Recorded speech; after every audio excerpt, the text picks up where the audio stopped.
ఓం శ్రీ గురుభ్యోం నమః. ఓం శ్రీ మహాగణాధిపతియే నమః. శ్రీ సత్యనారాయణ స్వామి వ్రత కథ. పూర్వము ఒకనాడు శ్రీకరంబైన నైమిసారణ్యమునందు పురాణాలను చెప్పుటలో విశేష ప్రజ్ఞ కలవాడైన శ్రీ సూత మహర్షిని సౌనికాది మహామునులు కొందరు చూసి ఇట్లడిగిరి. ఓ పౌరాణిక బ్రహ్మ సూత మహర్షి, మానవులు ఏ వ్రతము చేసినా కోరిన కోరికలు ఫలించి ఇహపరలోక సిద్ధిని పొందెదరో, ఏ తపస్సు చేసినా లబ్ధి పొందెదరో మాకు సవివరంగా అంతయు వివరించండి అని అడిగారు. అది విన్న సూతుడు, ఓ మునిశ్రేష్ఠులారా, పూర్వము ఒకప్పుడు దేవర్షి అయిన నారదుడు శ్రీ మహావిష్ణువును మీరడిగినట్లే అడిగాడు. భగవానుడు శ్రీ మహావిష్ణువు స్వయంగా నారద మహర్షికి చెప్పిన దానినే మీకు నేను చెప్పెదను, శ్రద్ధగా వినండి అన్నాడు. పూర్వము ఒకప్పుడు లోక సంచార ప్రియుడైన నారదుడు సర్వలోకాలను తిరుగుచూ సర్వలోకానుగ్రహ కాంక్షితుడై భూలోకానికి కూడా వచ్చాడు. భూలోకములో పూర్వజన్మ కర్మ ఫలములచే పలు జన్మలను ఎత్తుతూ పలు కష్టములను అనుభవించుచున్న మానవులను చూసి జాలిపడి వీరి కష్టములను కడతీర్చు ఉపాయమేది అని విచారించుచూ విష్ణులోకమునకు వెళ్ళాడు. దేవర్షి అయిన నారద మహర్షి విష్ణులోకములో చతుర్భుజుడును, తెల్లని శరీరం కలవాడును, శంఖ చక్ర గదా పద్మ వనమాల విభూషితుడును అగు భగవంతుడైన నారాయణ్ణి చూసి స్తుతించసాగాడు. మనస్సుకు కాని మాటలకు కాని ఊహించి చెప్పుటకు అలవి కాని అతీతమైన రూపము కలవాడును, ఆది మధ్యాంతర రహితుడు, నిర్గుణుడు, సుగుణాత్మకుడు అయిన ఆదిపురుష, భక్తుల బాధలను తొలగించు భగవంతుడా శ్రీమన్నారాయణ, నీకు నమస్కారం. ఆ స్తోత్రాన్ని విన్న శ్రీ మహావిష్ణువు సంతసించి నారదునితో ఇట్లన్నాడు. ఓ నారద మహర్షి, నీ రాకకు కారణమేమి? నీ కోరిక ఏమిటి? చెప్పు, తీరుస్తాను అన్నాడు. ఓ లక్ష్మీవల్లభ శ్రీమన్నారాయణ జగద్రక్షక, భూలోకమందలి జనులందరూ బహుజన్మలతో పాపకర్మలను అనుభవించుచున్నారు. వారి కష్టములను కడతీర్చు ఉపాయం ఏదైనా చెప్పి దయతో అనుగ్రహింపుము అని ప్రార్థించాడు. శ్రీ మహావిష్ణువు ఇట్లు చెప్తున్నాడు. ఓ నారద, లోకానుగ్రహ కాంక్షతో మంచి విషయాన్ని అడిగావు. చాలా బాగున్నది. మానవులు దేనిచే సంసార భ్రాంతిని వదిలి సుఖ సంతోషాలను పొందెదరో అట్టి సులభోపాయంను చెప్తాను, వినమన్నాడు. భూలోకమందును సర్వలోకమందును దుర్లభమైన పుణ్యప్రదమైన వ్రతం ఒకటి కలదు. నీ అందలి వాత్సల్యంతో దాన్ని చెప్తున్నాను, వినుము. అదే సత్యనారాయణ స్వామి వ్రతం. దాన్ని విధి విధానమున భక్తి శ్రద్ధలతో ఆచరించిన వారు ఇహపరలోకమున సర్వ సుఖములను అనుభవించి పరలోకమున మోక్షమును పొందెదరు. నారదుడు ఇలా అడుగుచున్నాడు. ఓ మహాప్రభు, ఈ వ్రతాన్ని ఆచరించుట వలన నాకేం ఫలితం వస్తుంది? ఆ వ్రతాన్ని ఆచరించుట ఎట్లు? ఇంతకు పూర్వము ఈ వ్రతాన్ని చేసి ఫలితం పొందిన వారెవరైనా ఉన్నారా? ఈ వ్రతాన్ని ఎప్పుడు ఆచరించాలి? అంతయు నాకు వివరంగా చెప్పండి స్వామి. ఆ శ్రీమన్నారాయణుడు ఇలా చెప్పసాగాడు. ఈ వ్రతము ప్రజల కష్ట నష్టాలను, విచారాన్ని పోగొడుతుంది. ధన ధాన్యములను వృద్ధి నొందించును. సౌభాగ్యకరమైన సంతానాన్ని, సర్వత్రా విజయాన్ని ప్రసాదిస్తుంది. మాఘ, వైశాఖ, కార్తీక మాసములయందు గాని ఏదైనా శుభదినములయందు గాని ఆచరించవలను. యుద్ధ ప్రారంభమందును, కష్టములొచ్చినప్పుడు, దారిద్ర్యము సంభవించినప్పుడును అవి తొలగిపోవుటకు ఈ వ్రతాన్ని ఆచరించాలి. దీన్ని శక్తిగలవారు ప్రతీ నెలా ఆచరించవచ్చును, లేదా శక్తిని బట్టి సంవత్సరంలో ఒక్కసారైనా జరుపుకోవచ్చు. ఏకాదశి రోజున గాని, పౌర్ణమి రోజున గాని, సూర్య సంక్రమణం రోజున గాని ఈ సత్యనారాయణ స్వామి వ్రతమును చేయవచ్చును. సూర్యోదయమునకు ముందుగానే లేచి స్నానం చేసి భక్తితో భగవంతుణ్ణి నమస్కరించి, స్వామి సత్యనారాయణ, నీ అనుగ్రహ ప్రాప్తికి భక్తి శ్రద్ధలతో నేనీ వ్రతమును ఆచరించుచున్నాను, నాపై దయచూపుము అంటూ నిశ్చల భక్తితో భగవంతుణ్ణి ధ్యానించాలి. పూజా ప్రదేశాన్ని శుభ్రం చేయాలి.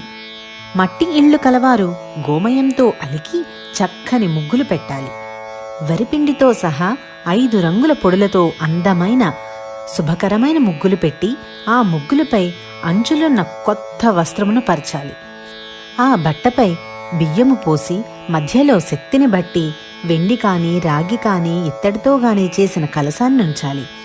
అవి కుదరని పక్షాన మట్టి కలశాన్నైనా ఉంచవచ్చును.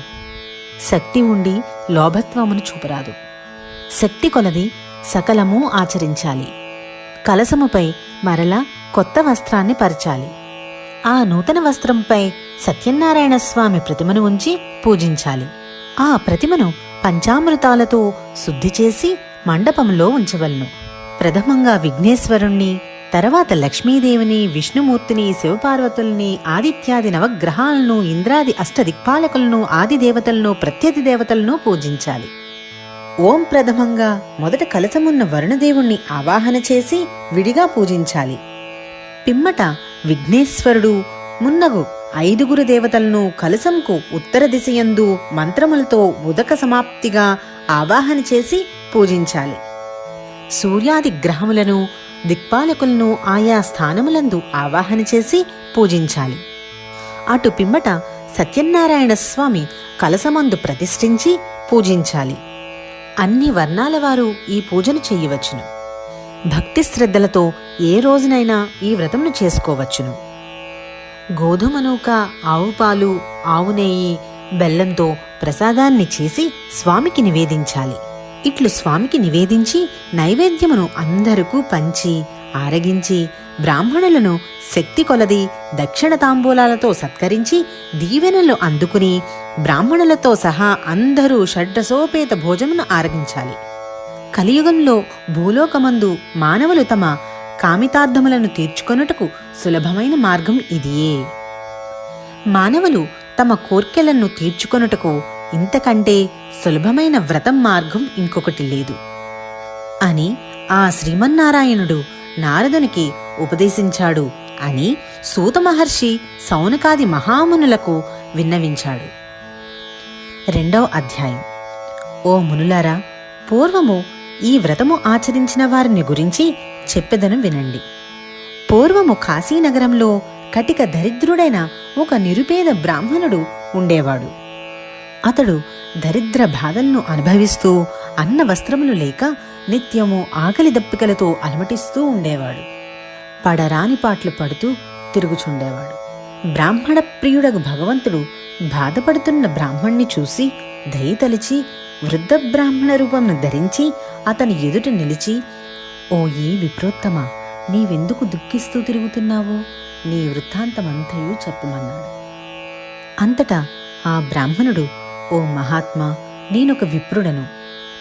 మిక్కిలి దరిద్రుడనై భిక్షాటనతో జీవించుచున్నాను. పడరాని పాట్లు పడుచు ఇంటింటికి తిరుగుచున్నాను. నా దరిద్రము పోయే మార్గం ఏదైనా ఉన్నచో చెప్పి చేయూతనివ్వండి స్వామి అని వేడుకున్నాడు. అంతటా ఆ వృద్ధ బ్రాహ్మణుడు, ఓ ద్విజోత్తమ, శ్రీ సత్యనారాయణ స్వామి సాక్షాత్తు శ్రీమన్నారాయణుని అవతారమే గదా. ఆ సత్యనారాయణ స్వామిని పూజించు, నీ కష్టములన్నీ తొలగిపోతాయి.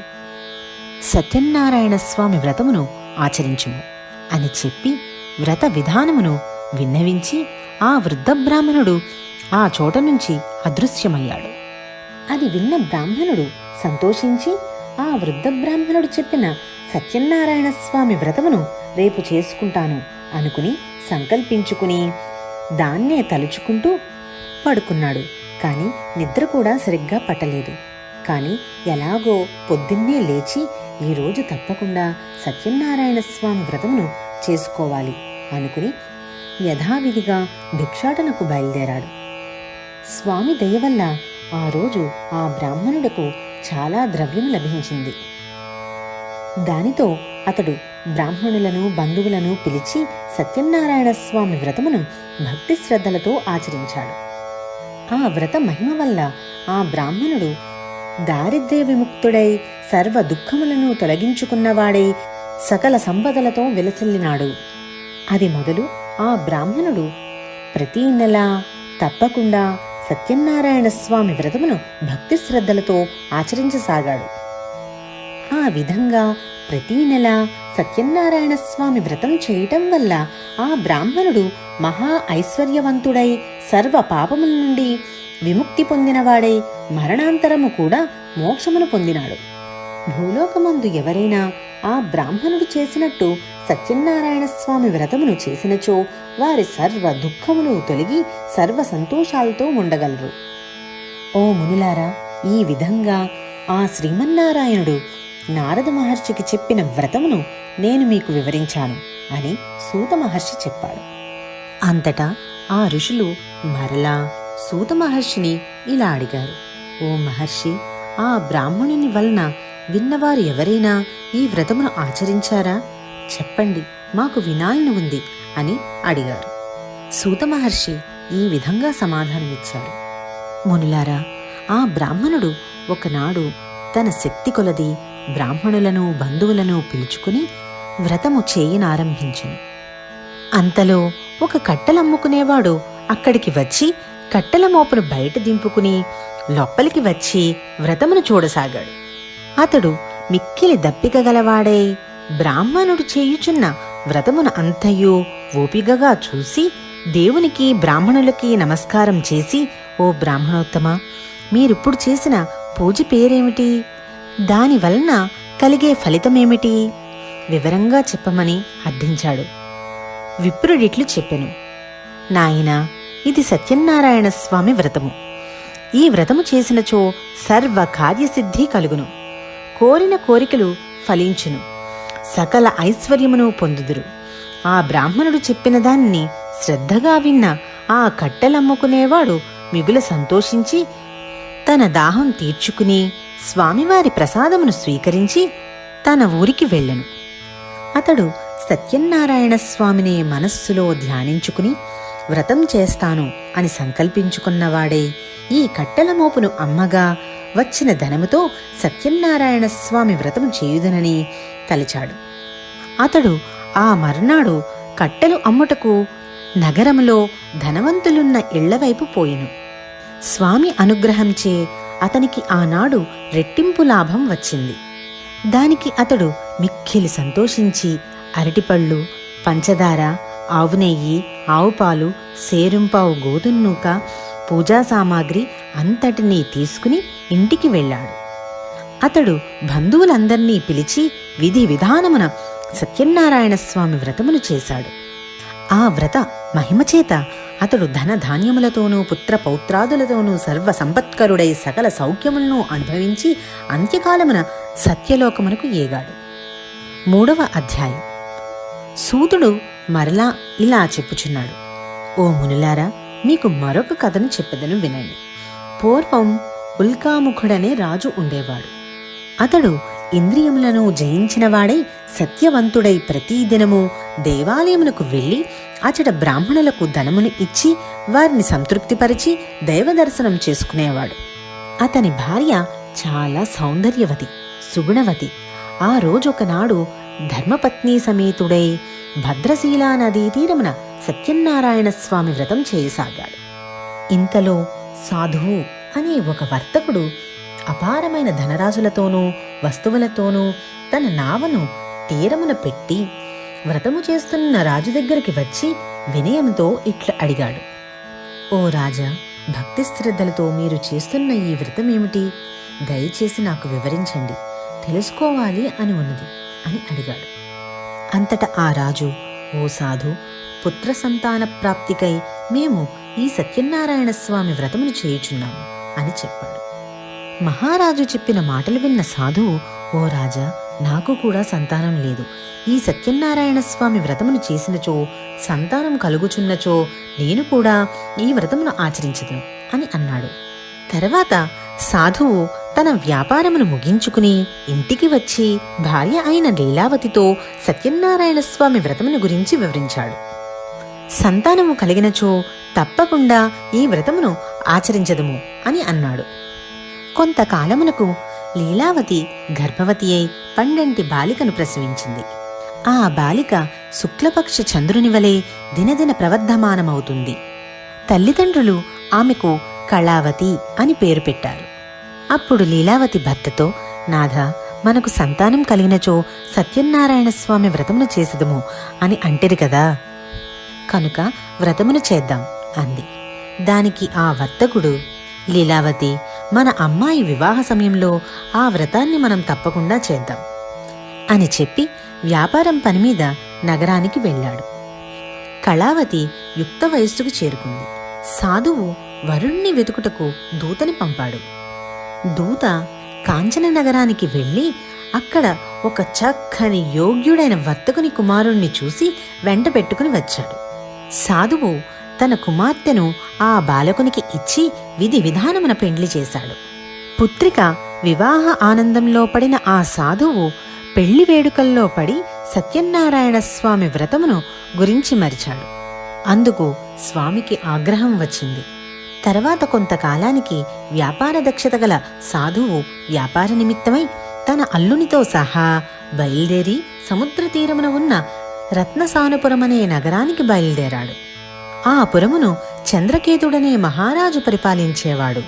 ఆనాడే రాజుగారి ధనాగారంలో కొందరు దొంగలు ప్రవేశించి ధనమును అపహరించి రాజభటులు వెంట తరుముతూ ఉండగా వారు సాధువు వర్తకులు ఉన్న వైపు పరిగెత్తసాగారు. రాజభటులను చూసిన దొంగలు భయపడి ఆ ధనమును సాధువు వర్తకులు ఉన్న చోట పడేసి పారిపోయారు. రాజభటులు వచ్చి వర్తకుల వద్ద ఉన్న రాజుధనమును చూసి ఆ వర్తకులే దొంగలు అనుకుని సాధువును అల్లుణ్ణి బంధించి రాజు వద్దకు తీసుకువెళ్లారు. ఆ రాజభటులు, మహారాజా, ధనముతో కూడా ఆ దొంగలను పట్టి తీసుకువచ్చాము, విచారించి శిక్షించండి అని చెప్పారు. అంతటా రాజు, విచారణ అవసరం లేదు, వారిని చెరసాలలో బంధించండి అన్నాడు. భటులు ఇద్దరు వర్తకులను కారాగారంను బంధించారు. వర్తకులు ఎంత మొత్తుకున్నా సత్యదేవుని మాయ వల్ల వారిని ఎవ్వరూ పట్టించుకోలేదు. ఇంకా ఆ చంద్రకేతు మహారాజు వారి పడవల్లో ఉన్న ధనాన్ని అంతటినీ తన ధనాగారమునకు చేర్పించెను. సత్యదేవుని ఆగ్రహముచే ఇంటి వద్ద ఉన్న సాధువు భార్య కూడా కష్టాల పాలయ్యెను. వారి ఇంటి వద్ద ఉన్న ధనధాన్యమును అంతటినీ దొంగలు పడి అపహరించుకుపోయెను. వర్తకుని భార్య తీవ్ర మనోవేదనతో రోగగ్రస్తురాలయ్యెను. తినడానికి తిండి లేక ఇంటింటికి తిరిగి భిక్షమెత్తుకుని బ్రతకసాగింది. కుమార్తె ఒకనాడు ఒక బ్రాహ్మణుని ఇంటికి చేరింది. అక్కడ ఆ బ్రాహ్మణుడు సత్యనారాయణ స్వామి వ్రతం చేయుచుండగా చూసింది. కథ అంతయు విని కరుణించి కాపాడమని స్వామిని మనస్ఫూర్తిగా వేడుకుంది. ప్రసాదాన్ని కూడా స్వీకరించి బాగా పొద్దుపోయిన తర్వాత ఇంటికి చేరుకుంది. ఆలస్యంగా వచ్చిన కళావతిని చూసి తల్లి లీలావతి ప్రేమతో ఇట్లన్నది, అమ్మాయి, ఇంత రాత్రి వరకు ఎక్కడున్నావు? నీ మనస్సులో ఏమున్నది అని చెప్పమన్నది. వెంటనే కళావతి, అమ్మా, నేనొక బ్రాహ్మణ్ణి ఇంట సత్యనారాయణ స్వామి వ్రతం జరుగుతూ ఉండగా చూస్తూ ఉండిపోయాను. అమ్మా, ఆ వ్రతం కోరిన కోరికలు తీర్చునట కదా అన్నది. అంతటా ఆ లీలావతి పుత్రిక మాటలు విని సత్యనారాయణ స్వామి వ్రతం చేయి సంకల్పించింది. వర్తకుని భార్య అయిన లీలావతి బంధుమిత్రులతో కలిసి మిక్కిలి భక్తి శ్రద్ధలతో సత్యనారాయణ స్వామి వ్రతం చేసి, స్వామి, మా అపరాధమును మన్నించండి, మమ్మల్ని క్షమించి నా భర్త అల్లుడు సుఖంగా ఇల్లు చేరినట్లు దీవించండి అని ప్రార్థించింది. లీలావతి చేసిన వ్రతమునకు ఆ సత్యనారాయణ స్వామి సంతోషించి ఆ రాత్రి చంద్రకేతు మహారాజు కలలో కనిపించి, రాజా, నీవు బంధించిన వారిద్దరూ దొంగలు కారు, వారు వర్తకులు. రేపు ఉదయాన్నే వారిద్దరినీ విడిపించి వారి ధనం వారికిచ్చి పంపివేయము అని చెప్పాడు. ఆ మరుసటి రోజు ఉదయాన్నే రాజు సభలో తనకు వచ్చిన స్వప్నాన్ని వివరించి ఆ వర్తకులను విడిపించి తీసుకురండి అని భటులకు ఆజ్ఞాపించాడు. భటులు ఆ వర్తకులను రాజు వద్దకు తీసుకువచ్చారు. ఆ రాజు ఆ వర్తకులను గౌరవించి స్వాధీనం చేసుకున్న ధనమునకు రెట్టింపు ధనముని ఇచ్చాడు. చంద్రకేతు మహారాజు వారిద్దరినీ సకల మర్యాదలతో సత్కరించి మీరింక సుఖముగా మీ ఇంటికి వెళ్ళవచ్చును అని చెప్పాడు.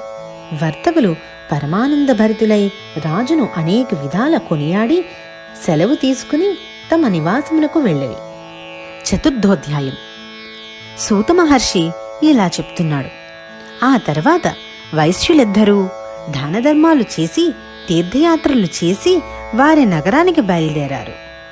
సముద్రమునందు వారా విధముగా కొంత దూరం ప్రయాణం చేయుసరికి సత్యదేవునికి మరలా వారిని పరీక్షించాలి అనే కోరిక కలిగినది. వెంటనే సన్యాసి రూపమును ధరించి, నాయనలారా, నీ పడవలో ఏమున్నది అని అడిగాడు. ధనవంతులైన ఆ వైశ్యులు సన్యాసిని చూసి పరిహసిస్తూ, మా పడవలో ఏమున్నదో నీకెందుకు? మా ధనమును అపహరించాలని చూస్తున్నావా? పడవలో ఆకులు అలములు తప్ప మరేమీ లేవు, వెళ్ళమని బదులు చెప్పారు. అంతట సన్యాసి చిరునవ్వు నవ్వి, తథాస్తు అన్నాడు. అట్లు పలికిన ఆ సన్యాసి నదీ తీరమునందే కొంత దూరంలో నిలబడి చోద్యము చూడసాగాడు. సన్యాసి వెళ్ళగానే సాధువర్తకుడు కాలకృత్యాలు తీర్చుకుని వచ్చి పడవలోనికి చూసి ఆశ్చర్యపోయి నిశ్చేష్టుడయ్యాడు. దుఃఖముతో మూర్ఛిల్లాడు. తెలివి వచ్చిన తర్వాత తన ధన ధాన్య సంపదలన్నీ ఏమైపోయాయో అని విలపించసాగాడు. అంతటా అల్లుడు మామని చూసి, మావయ్య, ఏడవడం వల్ల ప్రయోజనమేమి? సాధు గుణాత్ముడైన సన్యాసిని పరిహసించడం వల్లనే మనకి దుస్థితి వాటిల్లింది. సన్యాసి కోపం వల్లనే సర్వస్వం కోల్పోయాము. కనుక ఆయన్నే వేడుకుందాం, ఆయననే శరణు కోరదాం. మనల్ని తప్పక కరుణిస్తాడు, మన కోరికలు నెరవేరగలవు అన్నాడు. అల్లుడి మాటలను ఆలకించిన సాధువు పరుగు పరుగున ఆ సన్యాసి వద్దకు వెళ్లి మనసారా నమస్కరించి వినయంతో, స్వామి, జ్ఞాన శూన్యుడనై మిమ్మల్ని పరిహసించాను. నా తప్పును మన్నించండి, క్షమించి నాపై దయ చూపించండి అని పరిపరి విధాల ప్రార్థించాడు. భోరున విలపించాడు. అంతట ఆ సన్యాసి, ఓయి, నా వ్రతము చేసేదనని చెప్పి మరిచిపోవుట భావ్యమా? అంతటా ఆ వ్యాపారికి తన మొక్కు గుర్తుకు వచ్చింది. అంతట సాధువు, స్వామి పుండరీకాక్ష, లోకమంతయు నీ మాయామోహమున పడి కొట్టుమిట్టాడుచున్నది. బ్రహ్మాది దేవతలే నీ మాయ గానలేకున్నారు, నిన్ను తెలుసుకొనలేకున్నారు.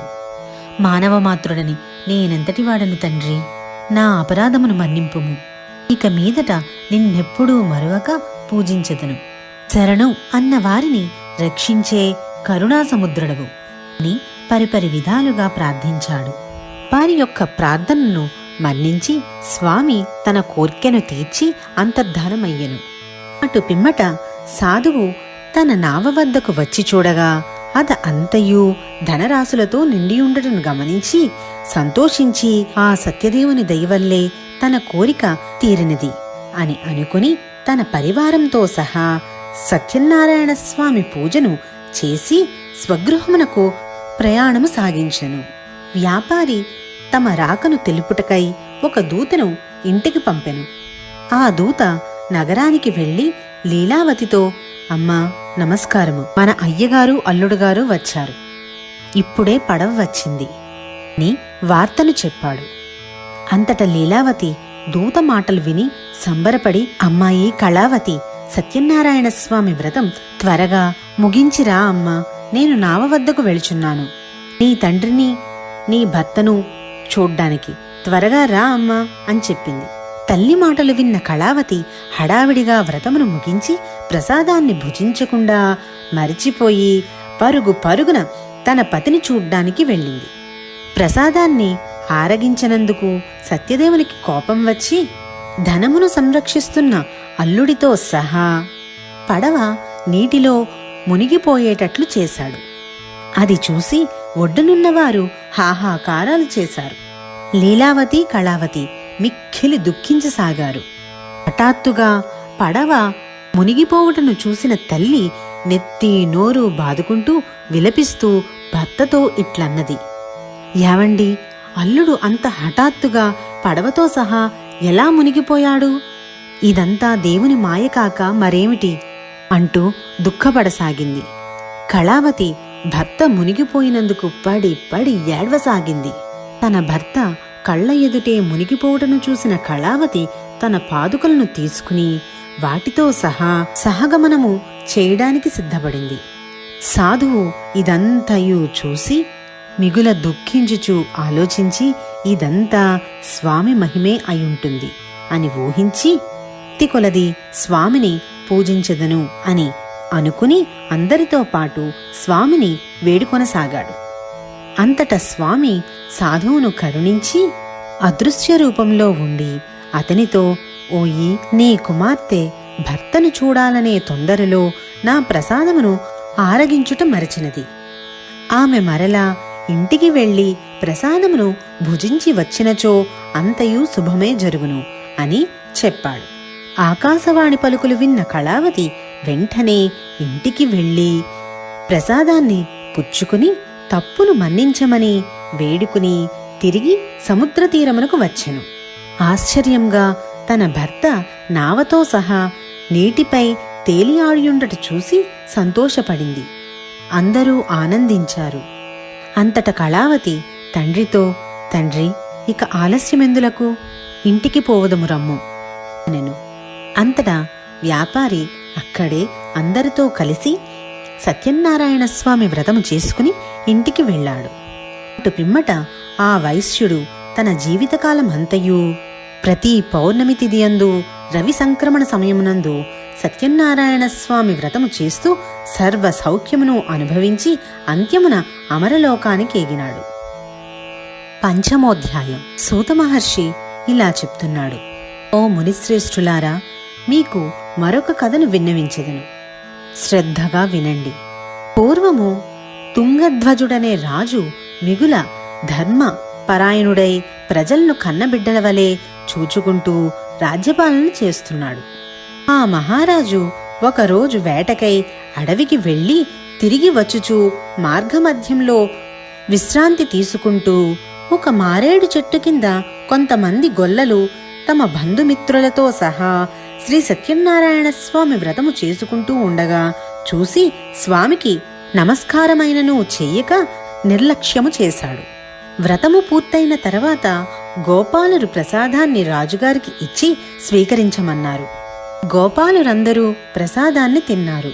కాని రాజుగారికి అహంకారం అడ్డొచ్చి, మీరు పెడితే నేను తినడమేమిటి అనుకుని ప్రసాదాన్ని అక్కడే విడిచిపెట్టి వెళ్ళిపోయాడు. అంతటా స్వామి కోపించి రాజుపై ఆగ్రహించాడు. తత్ఫలితంగా రాజు యొక్క 100 మంది కుమారులు చనిపోయారు. సర్వ సంపదలు సర్వనాశనం అయిపోయాయి. క్రమంగా దారిద్ర్యం సంభవించింది. అష్టకష్టాల పాలయ్యారు.